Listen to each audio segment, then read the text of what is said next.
আত্মীয় সম্পর্কের কেউ অথবা রক্তের সম্পর্কের কেউ তিনি যদি যাকাত না খাওয়ার পণ করে থাকেন তাহলে সেই কাজটা ঠিক হবে না, তাকে না জানিয়ে যাকাত দেওয়া যাবে না, কারণ তিনি তো যাকাত খান না, তাহলে জোর করে কেন খাওয়াবেন আপনি?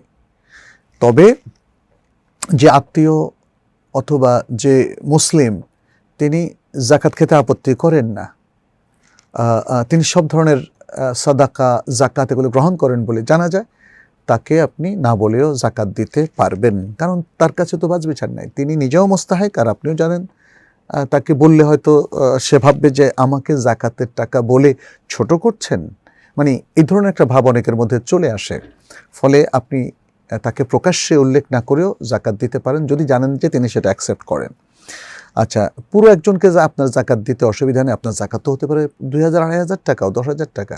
অতএব কী পরিমাণ যাকা আপনি একজনকে দিতে চান সেটার উপর নির্ভর করে আপনি একজনকে দিবেন না দুজনকে দিবেন। আপনি যেমন 2 কোটি টাকা আপনার যাকাত এসেছে, এই 2 কোটি টাকা আপনি একজনকে কেন দিবেন? এটা তো সঙ্গত হবে না। এই টাকাটা হাজার হাজার বনি আদম আছে, আপনি তাদের মধ্যে বন্টন করে দেবেন।